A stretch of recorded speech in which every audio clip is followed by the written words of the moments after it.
Hey guys, it's Kendra here. I am here with a palette review from Rigger Art. I recently won a Facebook contest of theirs, so this palette was free to me, but I am still going to make a review video for it anyway, since I can.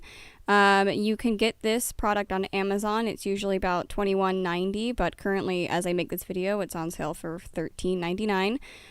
It is a folding palette. It has 28 wells and 5 large mixing areas, and it comes with a brush as well.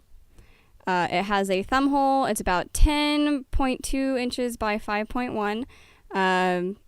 And it does say on the little leaflet that they give you, they suggest roughing one side up with a sponge in order to make the watercolors not beat up when you mix them. I have already pre-done that on the left-hand side, and then I left the right-hand side not sponged up so you could see the difference. I do apologize that the color choice that I decided to use first was yellow, as it is kind of hard to see in the glare. I didn't think about that until I was editing the video.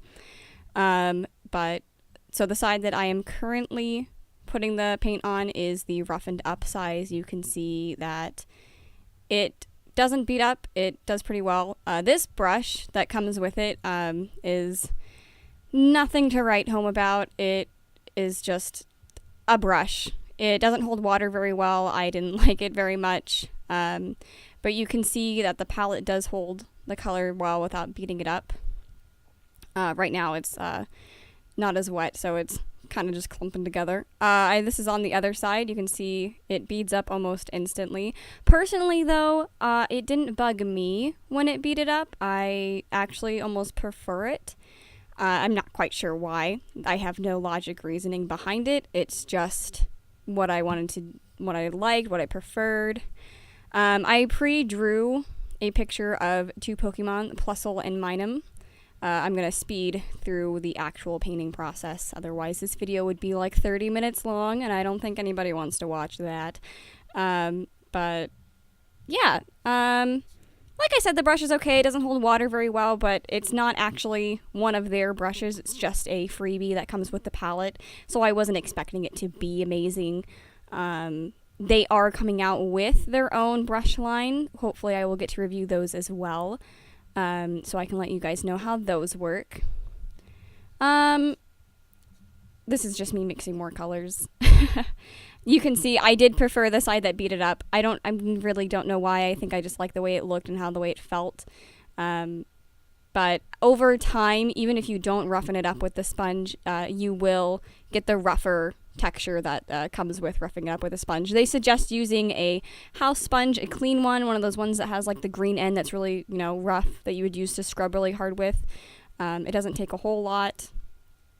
I am pre-mixing colors at the moment, so this purple that I am mixing, I'm actually going to leave in the palette because they do say that with this palette you can actually put the colors in and close it up and come back to it later, and I wanted to test that out. So I pre-mix some of the colors. I only painted a little bit of one of the Pokemon right now, and then I'm going to come back to it. I believe that I was gone for like a day and then came back to paint the rest. It's been about a month and a half since I actually recorded this, so I think it was about a day. But yeah, so I'm going to let it sit. And then here we are again, back with the palette and the paints and the picture. It held the colors really well. Granted, it did just sit in one place for a day, but the colors are still there. This also is going to depend a lot on the quality of the paints that you have. If you have paints that are going to flake up, they're not going to hold as well.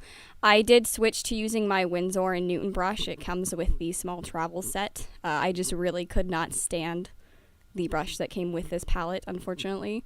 But that's okay. This review's on the palette, not the brush. So here I am, speed painting through the rest of the Pokemon. Like I said, it held the colors really well after sitting there for a while. I was able to re-wet them and come back and use them.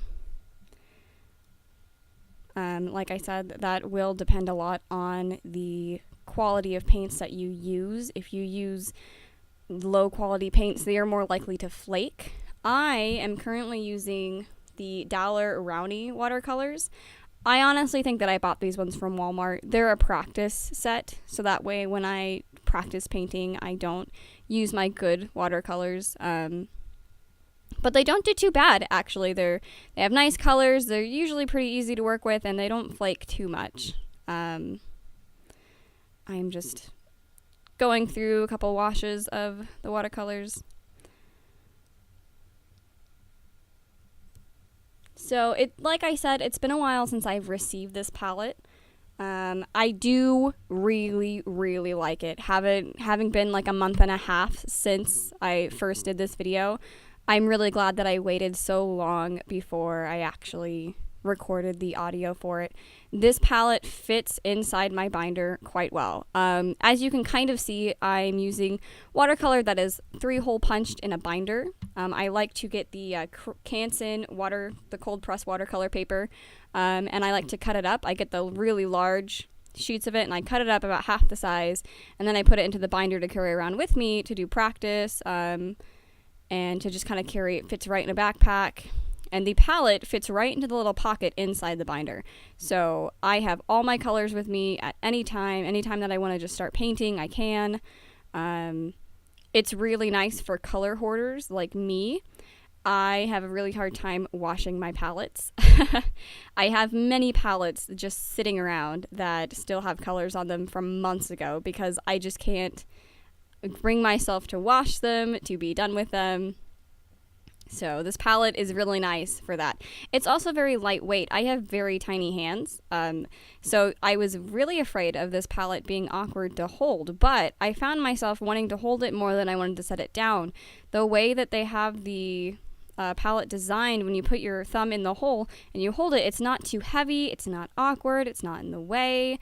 So I really, really like that about this. Some of the palettes that you get, when you hold them, they just don't feel right and they just feel in the way. But this one, I really liked. It just felt like an extension of my arm. I went ahead and inked it off camera because this is about the palette, not about the art.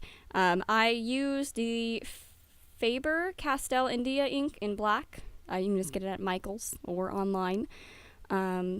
But yeah, so this palette I definitely recommend. It's really nice. Rigger Art has a really, really nice, I guess you could say, customer service. They really reach out to artists. They actually have a program you can sign up for if you go to their Facebook page, where you can get deals on their products in exchange for reviewing them and such things. They appreciate honest reviews. So this isn't just they gave me a palette and I'm going to say it's great because they gave it to me. I won a Facebook contest, sure, but it is really nice and I really like it. And yeah, so I suggest getting it if you are an artist. Well, a watercolor artist. But yeah, you know what I mean. All right, so I hope you guys enjoyed the video. I will talk to you later. Bye.